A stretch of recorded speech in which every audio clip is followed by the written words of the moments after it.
Yes, yes, show Topacio. Ayan, sa ngalan ni Atty. Ferdy Topacio. Ngayon po ay 18 ng February 2026. At ang oras po, alas 11:01 ng umaga. Ayan, talagang kung hey Fat Choy. Congratulations po sa mga grupo natin, sa ating mga kuya at ate ng MPD Eagles. Yan, mabuhay kayo. Thank you so much kasi nasaksihan natin ang galing nila sa pagmamantine ng kaayusan. Alam nyo, minsan talagang yung mga men in uniform, malaking tulong ho talaga. Kaya lang, wala hong, himala, walang pasaway. Yan, di ba? Dapat ho maging, alam nyo kung araw-araw ganyan tayo, wala ho tayong problema. But, sa ibang lugar, habang nagta-travel po tayo, talagang matraffic po. Kaya iwas-iwas lang sa init na ulo. Ngayon po ay Chinese New Year. Sineset po yan talaga ng in-check o hindi in-check. Yan. Poheng, Pao Choy. Yan. At of course ay Master Hans. Yan. Kita niyo si Master Hans, laging nakangiti. Todo, to the max talaga yan. At syempre, mabuhay po ang lahat ng mga pamilyang may problema pero inaayos ang problema. Kadalasan, kita nyo napakarami yung magagandang bagay na pwede naman nating gawin. Bakit hindi na natin? Sa ngalan po yan ni Atty. Ferdy Topacio. Yan. Oh, yeah. Alam niyo naman si Mr. Maginoo. Maginoon, di ba? Maraming kagwapuhan daw. Yan. Alam niyo yung mga fans ni Attorney, talaga naman siguro kasama rin sila sa mga lakad ni Attorney. But anyway, tayo po naman nagpapasalamat pa rin sa Panginoon. Mamaya talagang busy tayo sa dami ng ating kausap dahil po sa ating worship. Yan. Alam niyo, pag may worship po, busy ako di ba? Kita niyo, ganun talaga. Kailangan twice a week po ay nasa bahay-sambahan. Yan po ang ginagawa po natin. At tayo naman po ay nagpapasalamat kasi patuloy po nating nakikita ang mga taong mapagmahal sa kapwa. Iyan. Marami po talagang nalulungkot dahil sila, sabi nila, hindi enough ang ganyan lamang. Hindi dapat. Alam niyo, marami tayong mga gusto at disgusto. Yan naman po ay napag-uusapan. Kapag hindi niyo po gusto, sabi nga, ano ba ang gusto natin? Lahat naman po ng gusto natin ay gagawin natin sa maayos na paraan. Sabi nga po, may mga tao na maraming gusto pero hindi naman kumikilos, di ba? Meron hong ganon. Kaya nga, kita nyo, ang ganda na sinabi ni Boss Dennis kanina. Ako natutuwa rin dahil yung mga patama effect niya ay malaking bagay din po ang naitutulong niya. Guys, huwag nyong imenos ang panunood at pakikinig programa nila, ang Ronda Pilipinas. Yan din po ay malaking bagay na makita natin. And of course, nakikicongratulate na rin tayo, lalong-lalo na sa mga friendship natin dyan sa PhilHealth. Yan. Of course, dyan din kay Sir Waway. Hindi na tayo, sir, nagkita Hindi ko pa magawa yung pinapagawa mo sa akin. Pasensya na po. But anyway, salamat po sa pagsuporta po sa pamunuan dito ng DWIZ. Yan. At minsan, eto na. Sabi nga po, ay talagang nakakatuwa, no? Merong nalulungkot at merong natutuwa sa mga bagay-bagay. Pero alam nyo, wag na ho tayo dun sa nalulungkot Kaya kakatapos nga lang po ng Chinese New Year, di ba? Sinalubong na po yan. At dapat tingnan natin, no? Mula kay Aitang Shuwel Kiling, yan. Salamat po sa inyong pagbate. Hello din kay Sir Lawrence Mendeja. Ayan. Hi, Sir Lawrence. Huwag kang mag-alala. Okay na at nag-usap na yan. Veronica Lim, hi. Hello, Manny SD Lopez. Naku, salamat po sa invitation. Kaya lang, alam nyo, pag before the show, hindi ko talaga ako nakakapunta kahit saan. Talagang ako po I see to it na ready po ako rito. Alam nyo meron siyang imbitasyon. Baka may mga gusto diyang pumunta. The People's Constitutional Reform Initiative is inviting you to schedule Zoom meetings to discuss articles of the proposed 2026 Constitution of the Federal Republic of Philippines. Yan. At of course, thank you sa invitation. Kaya lang hindi ko po kayang schedule. Alam nyo naman ho, kakarag-karag lang ang aking dalang sasakyan. And not only that, guys, no? Alam nyo ho, marami yung schedule na gusto natin puntahan. Pero hindi, mahirap po kasi pumunta tapos darating ka doon, tapos na, late na, di ba? Kaya pasensya na ho kayo. Anyway, ang topic po na gagawin po nila ay tungkol sa Article 12, yan, National Economy and Patrimony, yan. Article 13, Family, Social Justice and Human Rights. At syempre, mamaya po yan. Yan. At of course, 8, yan, 8 to 10:30 p.m. Yan, talagang ano to, mahaba ang kanilang discussion. At of course, siguro tawagan nyo na lang po ang ating kaibigan, yan, si Manny S.D. Lopez. At hello! Hi, Tita Lynn Madrigal. Nako, ito po isa artistang mula noon hanggang ngayon. Ang sipag-sipag, di ba?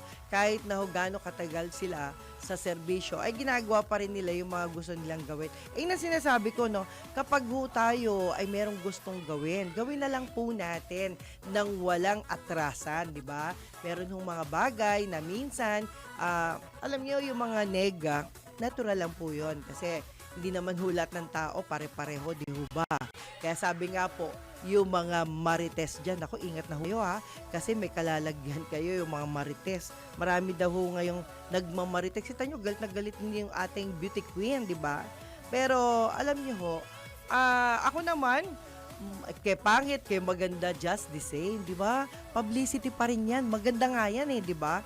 Minsan napag-uusapan ka, di ba?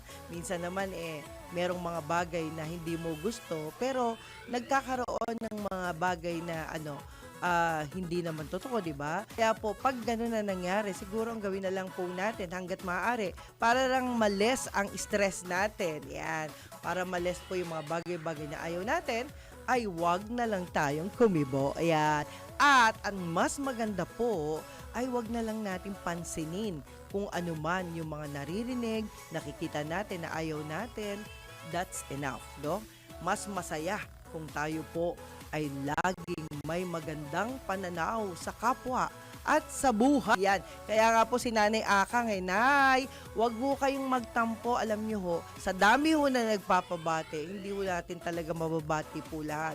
At alam naman po natin, marami hong problema kinakaharap ang bansa natin, lalo na si Attorney Topacio na marami hong kliyente, ay siya po'y marami ring mga inaayos, di ba? Inaayos ng mga problema ng may problema. At dahil po dyan, yan, hello din kay Emma Cordero ng Japan. Yan. Ha, kita nyo ha. Minsan may mga taong humingi sa atin ng tulong. Pag meron naman pong solusyon, hindi naman sumasagot, di ba? Kaya minsan, yung tawag ko ay solusyon, hindi po problema. Kasi naghingi kayo ng something backup, di ba? At may nakuha na tayong backup kaso naman, hindi naman kayo sumasagot dyan sa ibayong dagat. Yan, maraming problemang kinaharap pero may solusyon na. Okay, at hello din kay Josephine Valimento. Yan, Ian Zafo Salado. Nako, mabuhay kay John sa Candaba, no? Salamat po.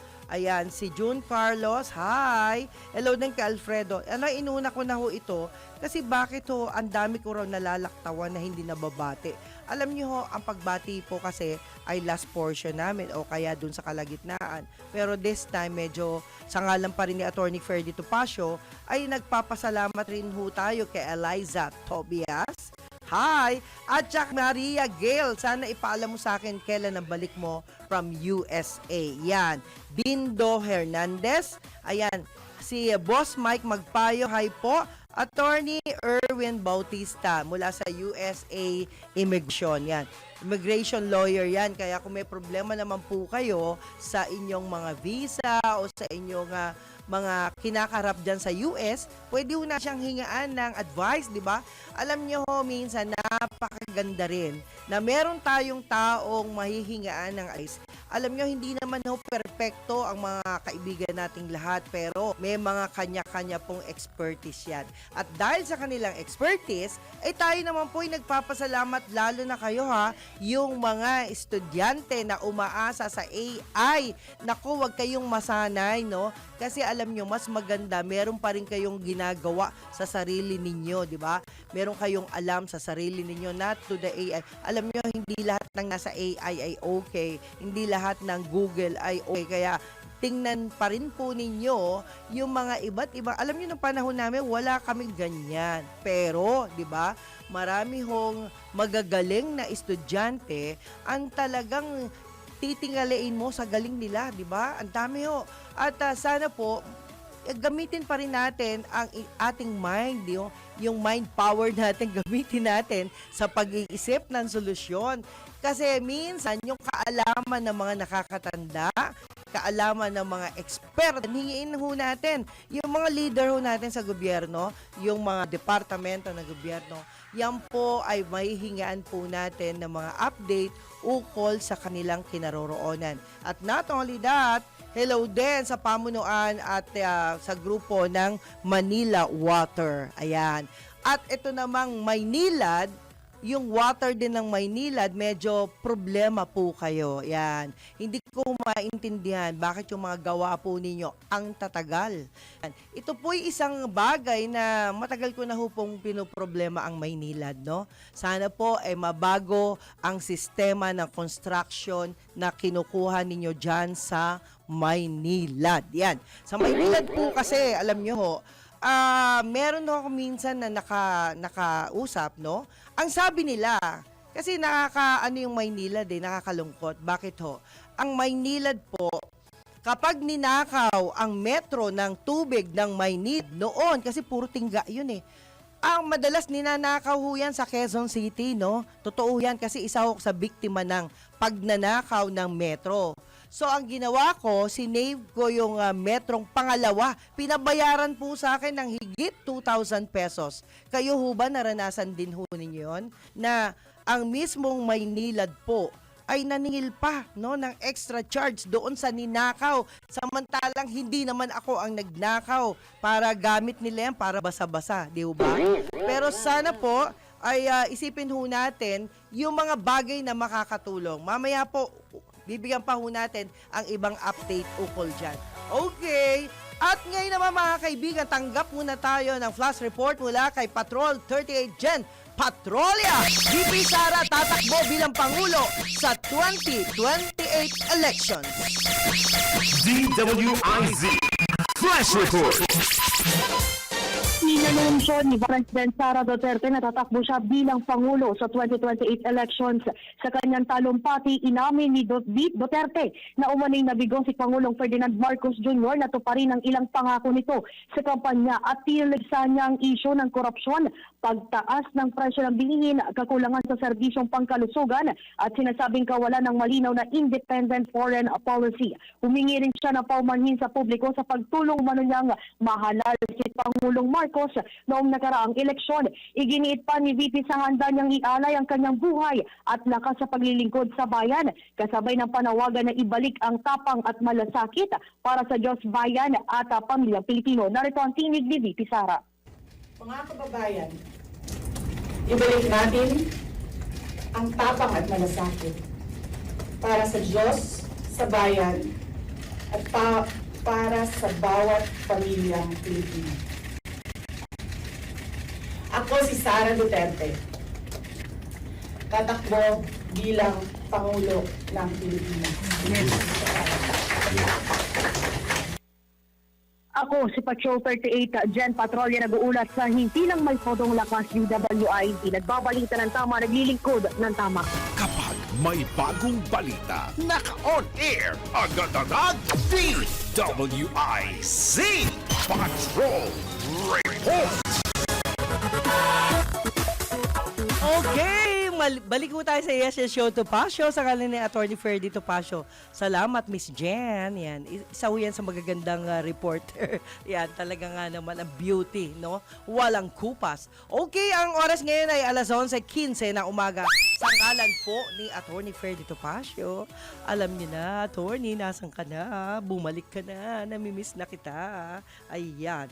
Anyway, tayo po yan. Ito batiin na natin itong mga friendship natin. Alam nyo, dito nasa MPD, ayan, itong MPD talaga, napakasipag ho Itong MPD Eagles, yan, si Kuya June, yan. Talagang sila po ay nandyan lahat, no? MPD HRAO personnel, yan, dineploy ho sila kahapon. Talagang mula dyan sa AOR ng Binondo Police Station. Dati madalas ako dito. Ito yung mga lugar kasi pinupuntahan ko, kaya highlight ko sila. Ayan, Police Station number 11 to Human Rights Monitoring. Kaya kahapon, successful po ang grupo. Yan, Golden Parade during the celebration of Chinese New Year. Yan, naganap po yan kahapon. And not only that, yan, kita nyo 1:30, kainitan ng araw po yan. Onwards, talagang tuloy-tuloy ang kanilang trabaho. And not only that, si Police Major, ayan, Alberto F. Saigo Jr., team leader po ng PEMS La Luces, ayan. Miss Christina, Assistant TL at All Human Rights Affairs Personnel, ayan, sa MPD. Ang ginawa po nila kahapon talaga namang napakarami. Binrip po nila ang accounting and reiterated, no? The guidelines and policies that must be observed by MPD. Kaya natutuwa ko, alam nyo, sa pagpiprepare po talaga bago kayo sumabak sa isang laban yan. Kapag ho tayo, kahit tayong mga kaibigan, kahit ho tayo, and not only that, hindi lang lahat po ng mga pumapasok sa trabaho, kailangan umpisa pa lang po ay iplano nyo na yung mga gagawin po ninyo dahil minsan may mga problema ho tayong hindi inaasahan, di ba? Kagaya ho ng internet. Alam nyo po ba, dun sa lugar namin, kaya maipagmamalaki talaga yung lugar namin, no? Quezon City, napakahirap po ng signal doon. Kaya ho, negative sila pagdating sa internet. Sorry guys, no? Ito, yung sinasabi ko, Maynilad. Alam nyo po ba, naranasan ko nga, ewan ko sana, wala nang makaranas ng naranasan ko. Nagbayad ako ng metro na ninakaw. Can you imagine, ako magbabantay, maghapon, magdamag? Diba? Hindi naman. But, sana po, nakikiusap lang ako, Maynilad Management. Alam nyo, hindi ho ba kayo nahihiya na isinisingil nyo pa yung mga bagay-bagay na dapat sa inyo manggaling? Minsan, ito, sa tapat ng gate ko mismo, sumabog yung tubig ng Maynilad. Wow! Ang sabi ng kontraktor ng Maynilad, pasensya, hindi nyo to kasiraan. Ito po yung isang bagay na dapat malaman ng iba na maaring hindi nakaranas o kagaya kong nakaranas para humalaman at tumimo sa inyong mga kaisipan na minsan may nakukuha po kayong contractor na nasisira ang pangalan po ninyo, Maynilad, maaring yung contractor may kasalanan. Isipin nyo, sasabihin sa akin ng contractor, ay hindi namin kasalanan yan. Kailangan ho, ipagawa nyo na lang sa iba. Can you imagine, Maynilad ang sumira tapos kami ang magpapagawa sa iba? Diba? Alam niyo naman, pag nagbutas ng kalsada o sabihin na natin ng daan, no, sa mga bahay-bahay. Hindi ko ma-imagine talaga. Ngayon ako naman, no, medyo late ang knowledge ko. Ang lagi kong kasama, kaagapay, tumutulong sa akin ay ang grupong Manila Water. Hindi ho Maynilad. Ang aking binabayaran pala Maynilad. Wow, di ba? At hindi lang ho yan, napakahirap po magpakabit ng Maynilad. Baka kayo po ay may mga illegal na kinakabit dyan. Alalahanin po ninyo, bago kayo makapagpakabit ng tubig sa Maynilad, dapat meron ho kayong titulo ng lupa. Hindi ko maintindihan bakit ang dami-daming may tubig pero wala namang titulo. Eto po Valenzuela City po ay ganon. May titulo ng lupa, patunay na ikaw ay pinapayagang magkabit ng sariling tubig, na patunay na yung pangalan mo ang gagamitin, at marami pang iba. Ito ho, medyo pahirap to. Ito, sinasabi ko lang po sa inyo dahil para malaman ho ng pamunuan ng Maynilad na hindi po maganda ang serbisyo ng ibang tao ninyo. Ngayon, kung ang Maynilad po ay naging maganda sa iba, Sorry po, ang ibig ko lang pong sabihin ay pinapaalala ko lang po ang mga merong problema. At kung wala namang kayong problema, maraming salamat po. Yan. Kasi alam nyo ho, pag tayo ay hindi ho nagsalita ng katotohanan ukol dyan sa mga problemang yan, marami po ang magsasuffer. Hindi nyo ba napapansin, ano? Minsan nagugulat kayo bakit lumalaki ang metro ng tubig ninyo? Ayan. Hindi nyo po alam na yung alim, yung pinaghukayan, minsan, meron ho palang nasirang tubo dyan. Hindi nyo ho alam yan. Pagkatapos, pag kayo po ay sasabihin na natin dumadaan sa mga iba't ibang kalye, no? Siyempre, may maliit na kalye, may malaking kalye. Can you imagine, ang daming tumatapong tubig, guys. Yung tumatapong tubig na yon, kayo po mismo na nakatira dyan sa tumatapon na tubig, may pakialam ho ba kayo? Kadalasan, ang dami lang ho sa atin, mga kababayan, ang mareklamo.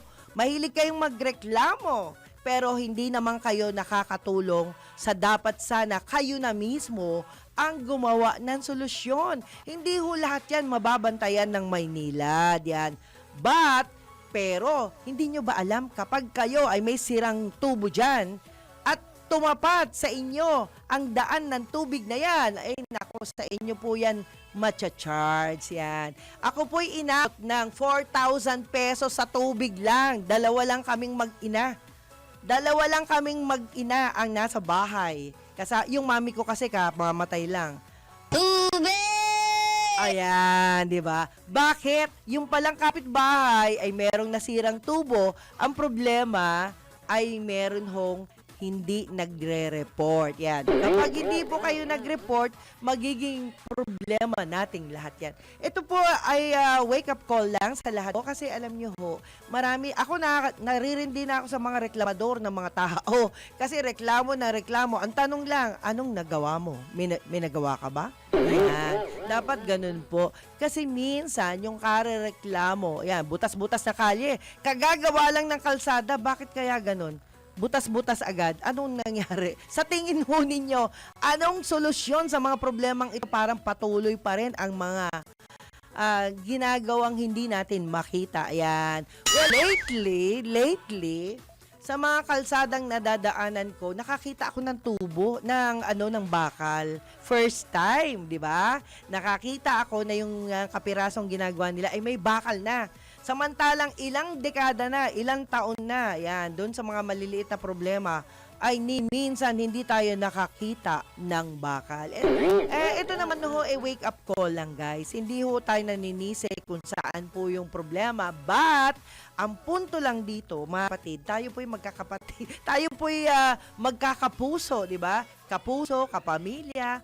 Ang punto ko lang naman dito, guys, no, pag may nakikita kayong problema, tubig, okay, sa tubig po yung tubig na yan ay dapat po ireklamo natin dun sa concessionaire kung saan po sumasakop ang tubig po ninyo. Iyan. Hindi po natin yan masisisi ang opisina kasi nga po minsan may mga gumagawa na hindi ho tinatapos ng maganda. Tingnan nyo ho ang gumawa dun sa inyong panawagan lang na aking mga kaibigan na nagbigay ng pansin sa problemang yan. Yun ho lang na, ito naman, hindi ko alam sino may problema dito Yung Imbornal na kung saan lumusot yung aking kapitbahay doon, hanggang ngayon hindi pa rin natatakpan. Sino ho ba ang magpapagawa nito? Yan. Sabi nila barangay daw. Ilang beses na po sa barangay, ito po'y reklamo at pakiusap, pero wala hong nagawa. Kaya daw, mga kaibigan, kung tayo po'y may problema sa mga iba't ibang bagay, tandaan nyo, yan hong mga problema yan, makikita ninyo, wala pang eleksyon. Pero, pag nakita nyo maganda na ang usapan, malapit na ho ang eleksyon. Yun lang naman po, mga kaibigan, at sana po, tumimo sa inyong mga kaisipan, no? Na sana po lahat tayo ay maging mapagmatsyag, lahat po dapat may pakialam. Kasi hindi po yan ninanakaw na kusa. Ibig lang sabihin tayo pong mga tao rin ay nagpapanakaw ng walang patid. Okay mga kaibigan, pansamantala, time check muna tayo sa ngalan ni Atty. Ferdy Topacio. Ang oras po, alas 11:25 ng umaga. Pilipinas, narito na ang mga tamang balita sa mga oras na ito. Mga delegado ng Pilipinas sa Japan sa 42nd Annual Joint Meeting ng Economic Committee nakatakdang mag-courtesy call kay Pangulong Marcos. Detalyeng hatid ni Patrol 13 Gilbert Perdez. Nakatagdang mag-courtesy call kay Pangulong Ferdinand Marcos Jr. ang mga delegado ng 42nd Annual Joint Meeting ng Economic Committee. Alas 2 mamayang hapon, nakataktang magkita ang Pangulo mga delegado. Makakasama naman ng Pangulo si Executive Secretary Ralph Recto, DFA Secretary Maria Teresa Lazaro at iba pang mga opisyal ng gobyerno. Ang 42nd Annual Joint Meeting ng Economic Cooperation Committee of the Philippines at Japan ay isang taunang pagpupulong ng malalaking business at economic groups mula sa Pilipinas at Japan. Karaniwang tinatalakay sa pulong ang kalagayan ng ekonomiya ng bansa at ng Japan. Patrol 13 Gilbert Perdez para sa Himpilang May Taas, DWIZ. Nagbabalita ng tama, naglilingkod ng tama. DWIZ News Catch Up. News Catch Up. Samantala, panuntunan para sa Temporary Certificate of Registration ng mga sasakyan inilabas ng LTO. Detalye mula kay Patrol 38, Jen Patrolya. Naglabas ng panuntunan ng Land Transportation Office para sa paggamit ng Temporary Certificate of Registration kasunod ng pagkaantala ng Social Security paper mula sa National Printing Office sa ilalim ng Memorandum Circular Number MVL 2026-4911. Papayagan muna ang paggamit ng Temporary COR para sa mga bagong rehistro ng sasakyan, motorsiklo at trailer habang hinihintay ang opisyal na dokumento. Ayon sa LTO, pansamantala lamang ito at sisiguraduhin agad na maipiprint at may lalabas ang official na COR sa oras na maging available ang security paper. Inabiso ang mga registration o mga rehistradong may-ari kapag maaari na itong kunin. Tiniyak naman ng ahensya na ginagawa nitong lahat upang mapabilis ang resolusyon ng issue at mapili ang tuloy-tuloy na serbisyo sa publiko. Ako si Patrol 38, Jen Patrolya, nag-uulat sa himpilang may todong lakas. DWIZ nagbabalita ng tama, naglilingkod ng tama. DWIZ News Catch Up. News Catch Up. At yan ang mga tamang balita sa mga oras na ito. Mag-follow at subscribe sa lahat ng DWIZ News digital channels. Facebook, Instagram, YouTube, TikTok, X, DWIZ News app at DWIZ News website. Ako po, si John Riz Galata, nagbabalita ng tama, naglilingkod ng tama. Yahoy! Yes, yo, Topacio. Ang oras po, alas 11:30 ng umaga. Salamat po! Salamat kay John Riz. Di ba? Kita niyo, ang gagwapo ng mga kasama ko. Ayan, parang si winner lang yan. O, di ba? Oh, okay. yeah. Mga kaibigan, pansamantala po, magbabalita muna tayo. Alam niyo, importante ho ito dahil kailangan nang malaman ho natin sa tuwi-tuwi na ang nagaganap dito sa ating bansa. Kailangang umiwas sa pagnanakaw ng pondo ng bayan ang mga tiwaling politiko. Yan po ay ayon sa iginiit ni Catholic Bishops Conference of the Philippines Public Affairs Committee Executive Secretary for Jerome Ceciliano sa gitna ng pagsisimula ng pagdiriwang ng Kwaresma ng Simbahang Katolika. Ayon sa CBCP official, isang pagkakataon para sa mga politiko ang Lenten season para talikuran ang kanilang masasamang gawain at magsimulang isabuhay ang pag-aayuno o fasting at abstinence. Yan. Anya, malaga ang pananagutan sa buhay kaya ang mga usapin tungkol sa issue ng katiwalian ang pinaka-pananagutan ng tao, anya, ay kapag humarap na tayo sa Diyos. Yan. Alam nyo, maniwala ho kayo. Malapit na ho ang paghuhukom at sana po tayo po bago man lang tayo humarap sa Diyos ay dapat po ay matuto tayong gumawa ng tama. Ang pagkakamali po ay talagang kadalasan nandyan yan. Pero syempre, kung alam naman ho natin mali na ho ang ginagawa natin, sikapin po nating mamuhay ng maayos. Yan. At pangalawa, nais pang palawakin ni Pangulong Ferdinand Marcos Jr.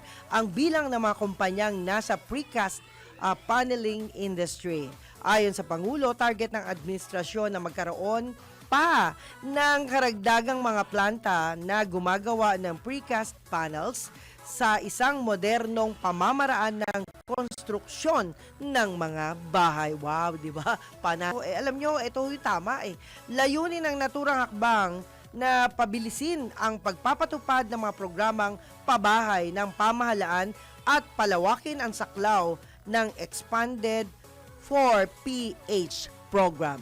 Alam nyo ho, naalala ko no, kung noon araw ay meron ng ganito, dapat lahat ng bahay may mga ganyan eh.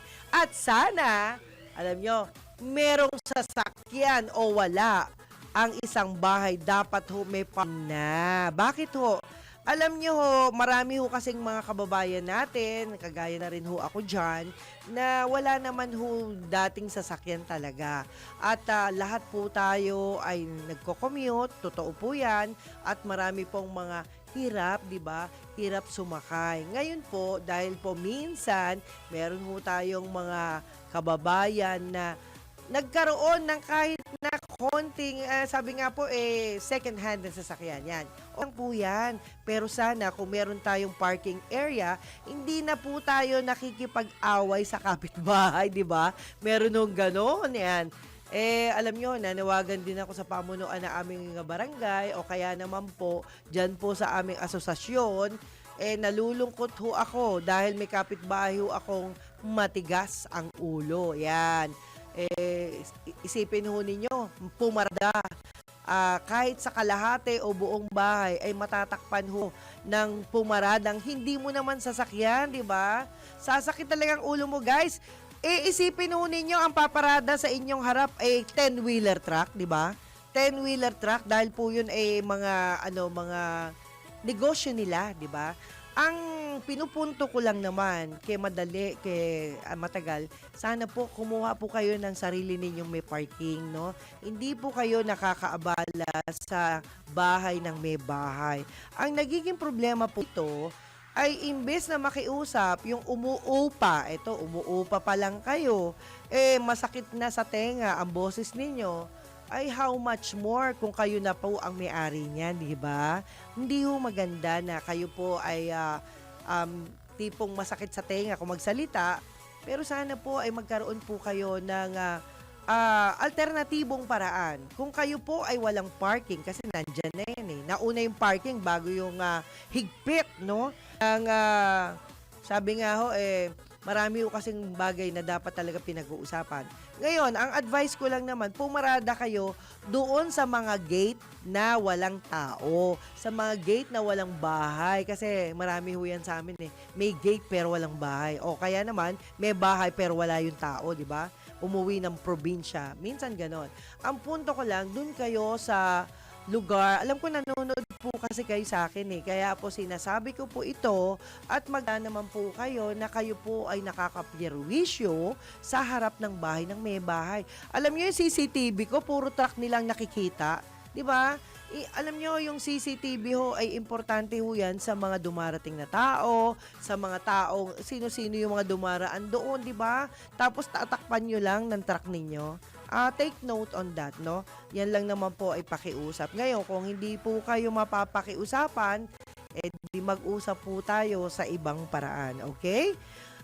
Samantala, isang neutral na hukuman at walang kinikilingan ang International Criminal Court. Ito ang paglalarawan ng Malacanang sa ICC kasunod ng mga ulat na tinukoy nito bilang co-conspirators sa madugong war on drugs ng nakaraang administrasyon.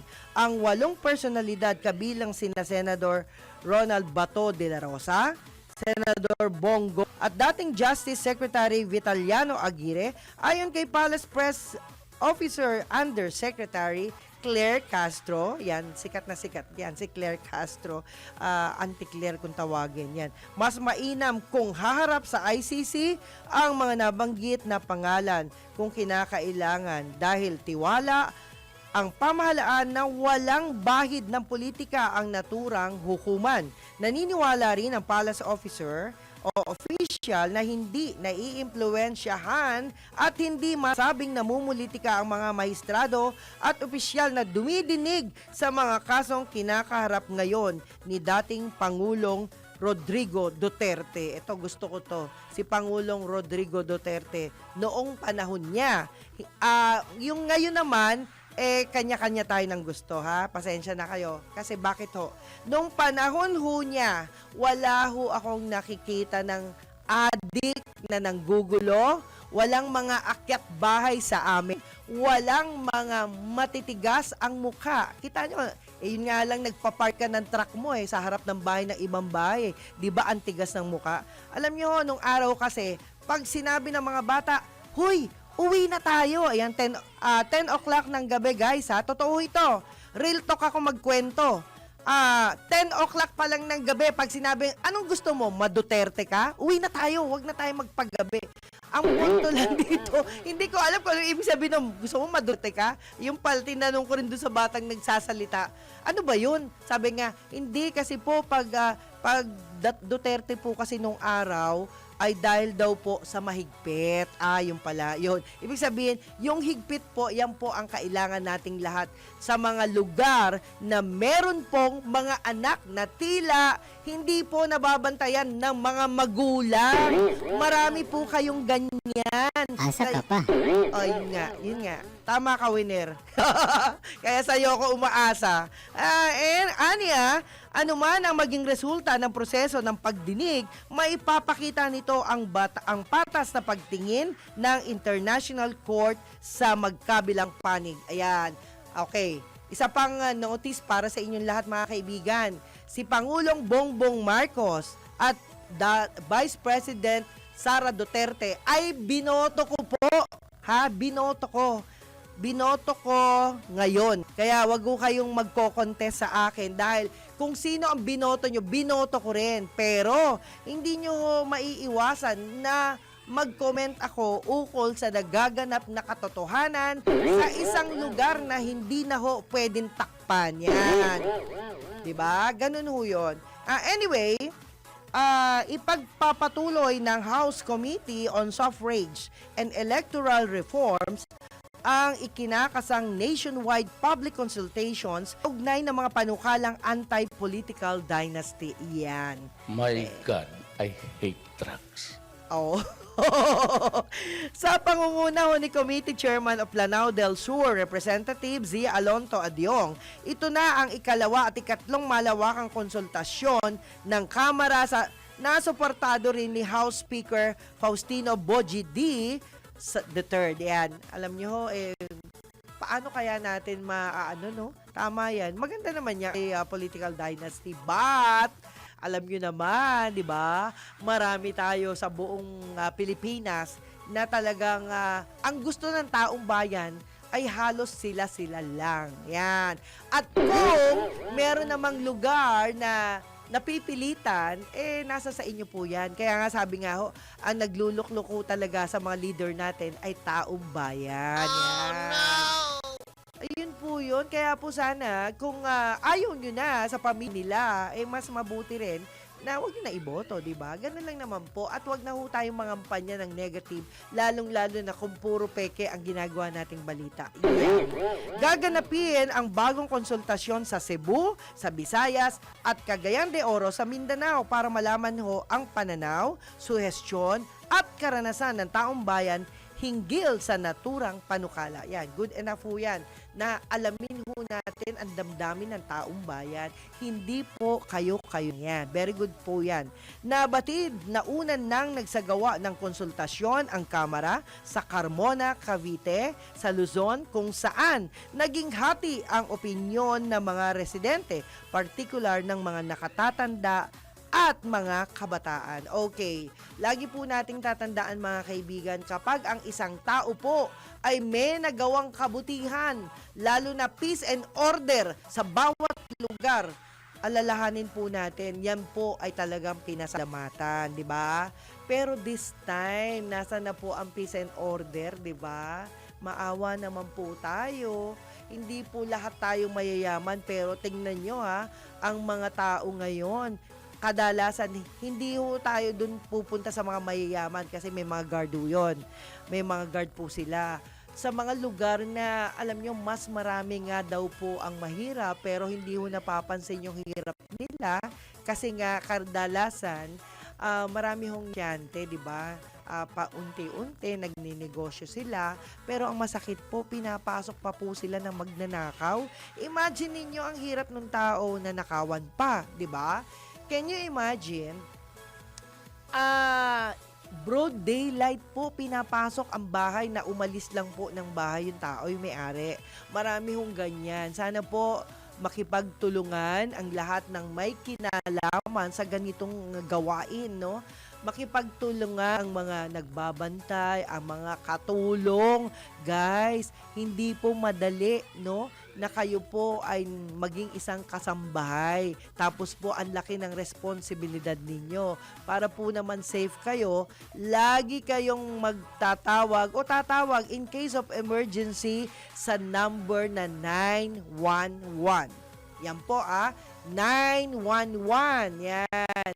Yan po ay pinakamadaling telephone number idadial po ninyo in case of emergency. Bakit? Kasi po, ang 911 po sumasagot agad at nagbibigay po ng impormasyon kung paano at ano ang dapat nyong gawin. Alam nyo, hindi usakop nila lahat. But, dahil sa 911, nakakatawag po ako agad-agad doon sa mga sunog na nag-uumpisa pa lang. Yan, sunog na nag-uumpisa pa lang at hindi lang po yan, no, mga emergency cases.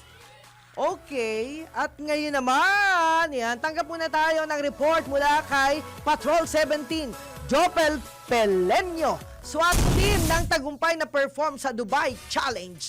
Pagkilala ni PNP Chief General Nartates.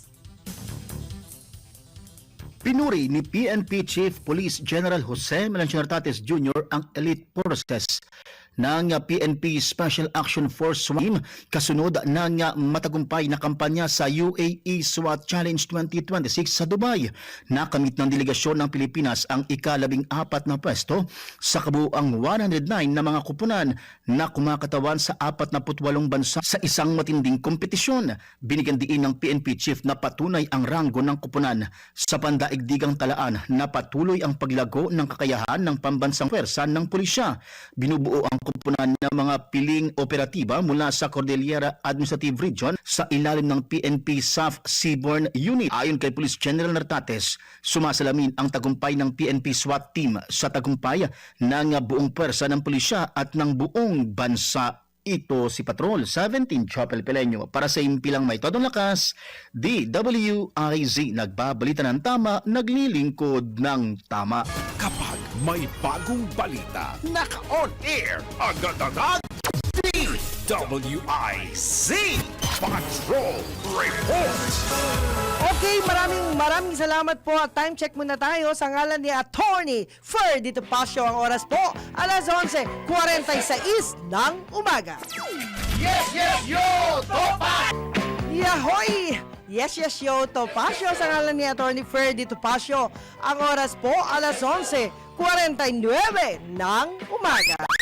At syempre mga kaibigan, yan, meron pa po tayong balita rito. Itutuloy ko lang po bago tayo magbatian portion. Yan. Lumika ang department... Ayan. Talaga nga naman, di ba?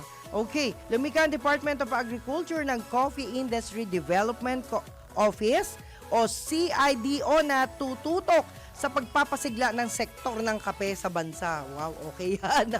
Paborito ng lahat ang kape. Sa ilalim ng kautusan ni Agriculture Secretary Francisco Chu Laurel Jr., ilalagay ang CIDO sa ilalim ng Office of the Undersecretary for Special Concerns and Official Development Assistance na pinamumunuan ni Undersecretary Jerome Oliveros. At syempre, particular sa nalayunin ng bagong tanggapan na tututukan ang mga programa, pondo at polisiya para sa kape na dati hiwa-hiwalay sa iba't ibang unit ng DA. At ililipat din sa CIDO ang lahat ng pondo para sa coffee development, kabilang na ang nasa ilalim ng High Crops Development Assistant Program. At syempre paliwanag ng DA na papanahon na ang naturang hakbang lalo't patuloy na lumalakas ang pagkonsumo ng kape habang nahuhuli naman ang lokal na produksyon bunsod ng mga tumatandang magsasaka. At syempre kakulangan sa kagamitan at infrastruktura ang pagtaas ng importasyon. Okay. At syempre, magdaraos ng serye ng pagdinig at public consultation. Ito na, ang Land Transportation Franchising and Regulatory Board kaugnay ng mga petisyon para sa dagdag pasahe kasunod ng sunod-sunod na pagtaas ng presyo ng langis. Alam nyo, total marami naman hong collectibles tayo, di ba? Diyan ho sa Ghost Project o sa kung ano-anong mga proyekto na hindi naman ho talaga nagamit last year. Bakit di na lang ho natin doon kunin at ibigay dito sa mga concern? Yun lang naman ho ay akin, no? Ayon kay LTFRB Chairman Vigor Mendoza, the second, 2 pagdinig ang isasagawa sa susunod na linggo at susundan ito ng lingguhang hearing upang talakayin ang naturang issue. Ibalik ang libreng gas yan para sa mga jeepney driver at mga public utility vehicles. Giit ni Chairman Mendoza, akin po yun layunin ng hakbang ng balansehin ang kapakanan ng commuter at ng transport sector alinsunod sa direktiba ni Pangulong Ferdinand Marcos Jr. Nabatid na ilan sa mga petisyon ang naglalayong gawing permanente ang ₱1 provisional increase na ipinatupad noong Oktubre 2023 at magdadagdag pa ng ₱2 ang minimum fare dahil dito mula sa 13 pesos magiging 15 pesos. Aba, mabigat ho yan. Na ang pasahe sa mga traditional na jeep at mula 15 pesos ay magiging 70 pesos. Oh, wow! Ang bigat niyan, guys. Hindi na tayo kakain yan. Pero 17 pesos naman sa modern jeepney. Habang humihirit din ang dagdag singil. Alam nyo, magbabounce. Lahat ho yan mag-aano ho yan. Lahat po mangyayari. Tataas lahat. Hindi lang ho yan pamasahe. Ano na yan? Pati yung mga pagkain. Nako, maawa naman po kayo. Kung meron ho sana, ipaspasan lang po yung investigasyon at kung pwede ibalik yung mga pera, ibenta yung mga dapat ibenta na mga napatunayan, no? Na galing po sa mga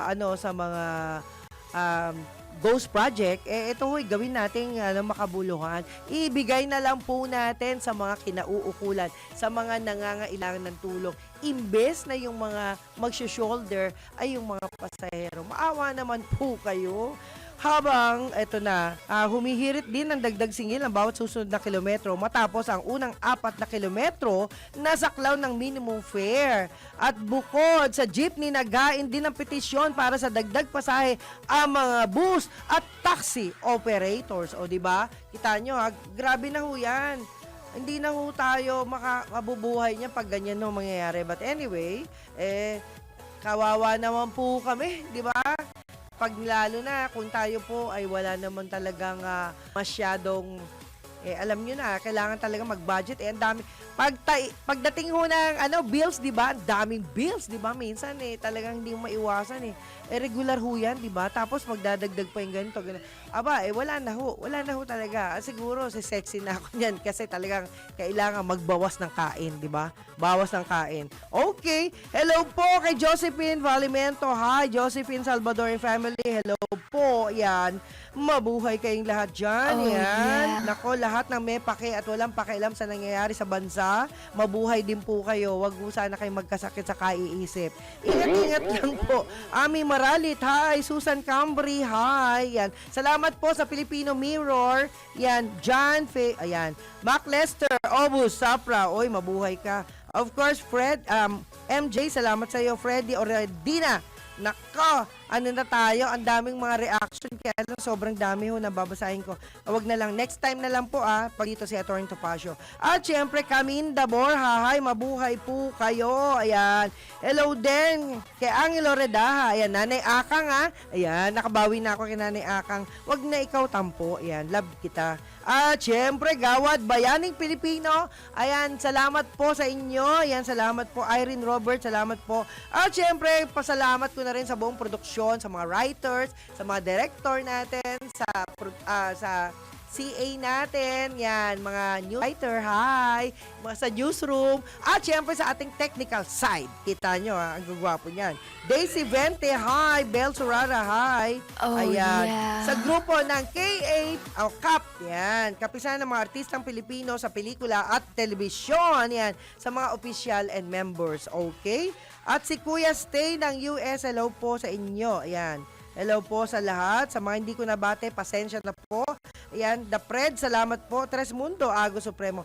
Ayan. At syempre, naku, talaga nga ho naman. Lahat po ng nanonood sa YouTube, Facebook, at sa team, lahat ng vlogger, no, lalong-lalo na yung mahilig kay Atty. Topacio. Maraming salamat po, mga vloggers. Kikita nyo naman kayo, bidang-bida kayo talaga. Okay. At not only that, yan, salamat po. Salamat po sa grupo ng Komisyon ng Wikang Filipino, salamat din po sa inyo at sana po sa susunod ay magkaroon tayo ng magagandang talakayan muli. Yan. Okay, at not only that, Veronica Estrada Lim, hi! Yan, kita mo na itong sister ko, reported lahat ang kanyang mga gawain. Ayan, summarize. Okay, salamat sa iyo, sister. At salamat po sa lahat ng mga tumatawag at nagbibigay ho sa atin na mga inspirational talk yan. At lalong-lalo na Attorney Macnil Rante, salamat po sir Salamat po sa lalong-lalo na rin kay maraming teka na may na-overlook ako Pasensya na po kung hindi ko po nabasa yung inyong hindi ko makita. Ba't gano'n? Yan. Itapon ko na raw ang cellphone ko. Grabe naman kayo. Wala kang pambili, tatapon ko pa. Grabe. Wag naman ho. Yan. Ganyan ho talaga ang buhay. At syempre, eto na. Salamat po sa lahat. Banat. Yan. Pamilya. Okay, sige. Alam niyo ho, kanya-kanya ho tayo ng gusto. Ako naman ho, pagkatapos ng eleksyon, kung sino ang manalo, dapat obligasyon nating suportahan ang sino man. Dapat ganyan ho tayo. Hindi ho, totoo. Hindi ho po pwedeng ayaw nyo dun sa tao, tas nanalo, tas galit kayo. Wag naman po.